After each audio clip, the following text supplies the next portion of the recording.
Hi, my name is Paul Schursch and welcome to my shop.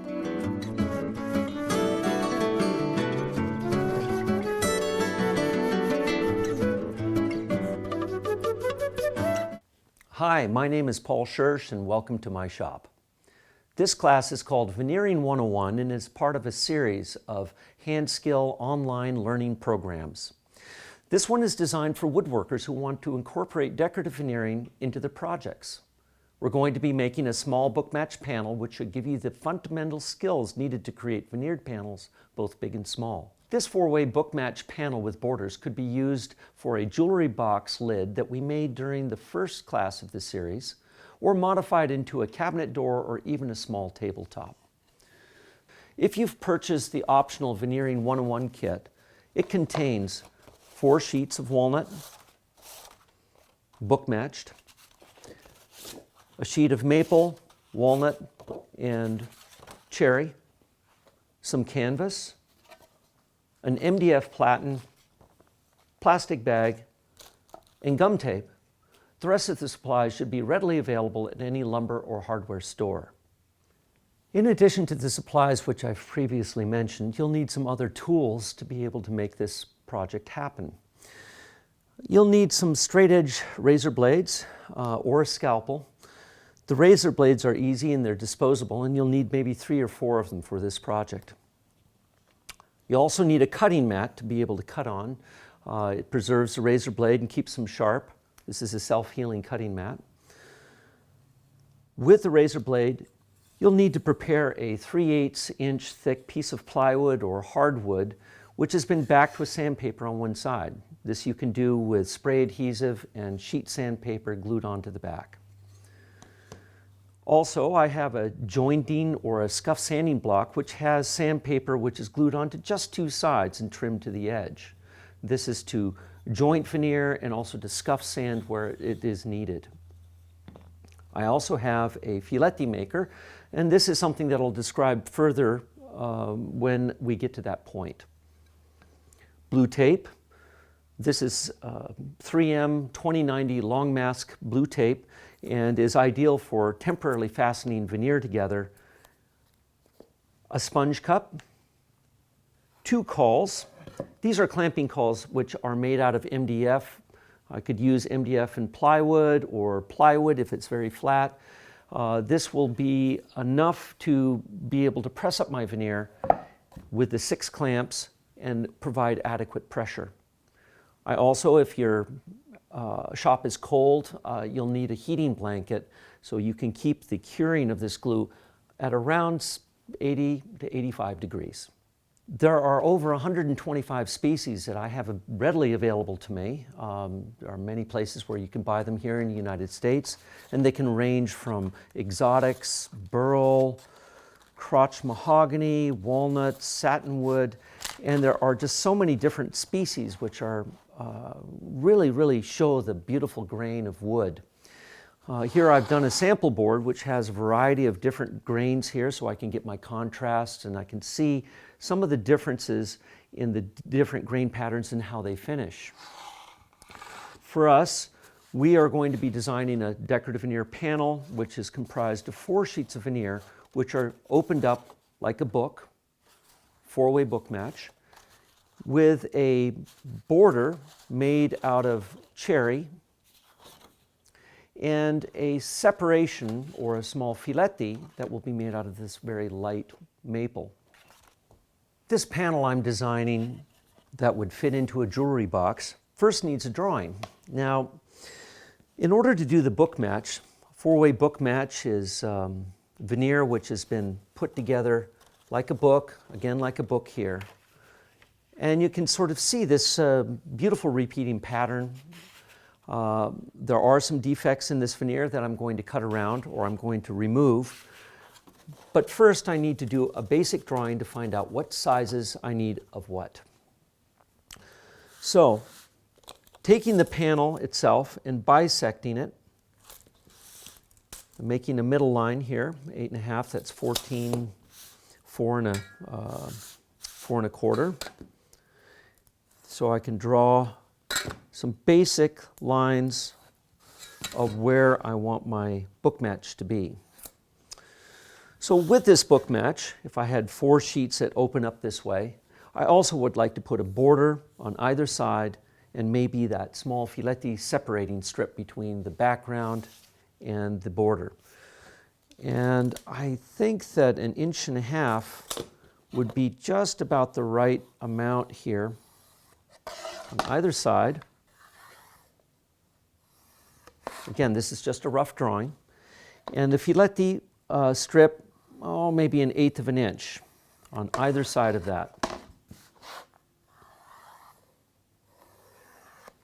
All in all, this panel will have walnut here in the center, maple, and then cherry. And I think it would be very nice to actually angle the cherry out in either way, which makes it a much more traditional piece.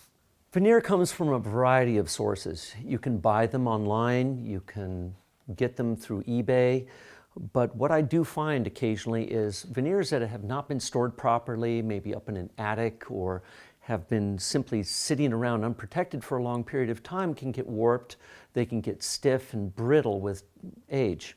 So here's an example of veneer which works really well. It's flat, it's flexible, it is very pliable, and it's really a pleasure to use.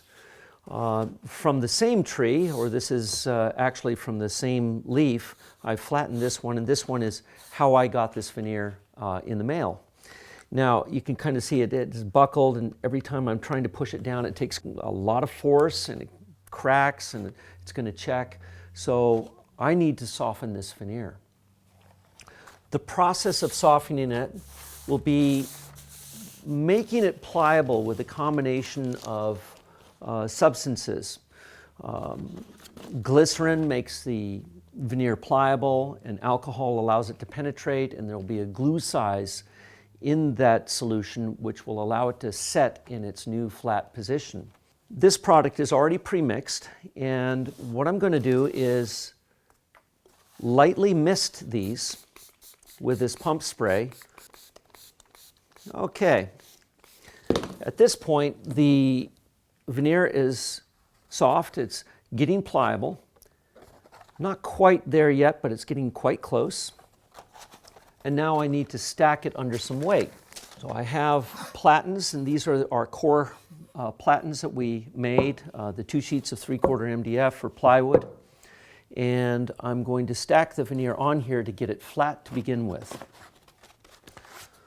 Here's something that is important for you to know. You can see the book match, or you can see actually how the veneer is indexed, or this sheet belongs on this sheet. This one belongs on here. There we go. And right here. So in order to press it out, what I would like to do is take each sheet and flip the other one over the other way. This one goes back the same way, and this one gets flipped over again.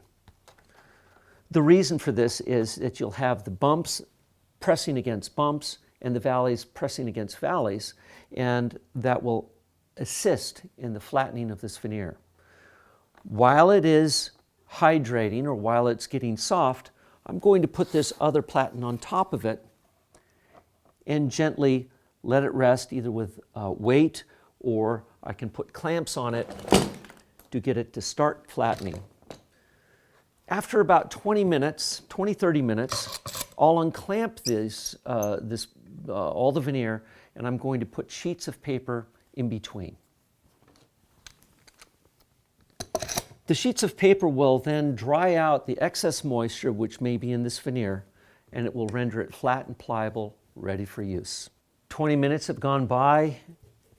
I'm ready to take a look at what we have and start extracting the moisture from the veneer.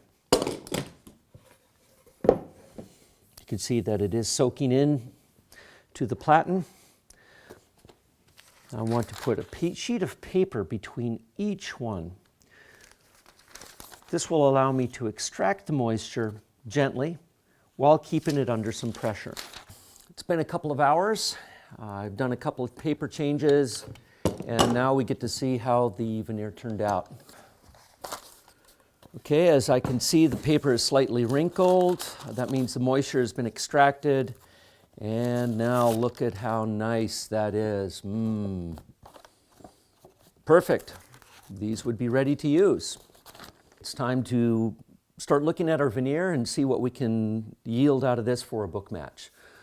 So the first thing that I would like to do is establish the size of my panel. This is clearly larger than what I need. I have 4 sheets here and I'm only going to yield 4 out of each one. And in order to do that, I need to start selecting what part of this veneer I'm going to use. So one of the ways that I do this is actually through the use of 2 mirrors. These are plastic mirrors and they've been taped together, and it will give me a very good idea of what this looks like. So as you can see here, I will be able to orient the mirrors to simulate what it's going to look like in a book match. And as I move it around, you can see various patterns come alive and different patterns emerging. Now, the rule of thumb with any kind of book matching is that you want the busiest part right here towards the center. So before we cut it, I think that we'll probably do that next time, and I would say that's all for now. We will see you in chat or next time in Veneering 101, Segment 2, which is assembling the pattern.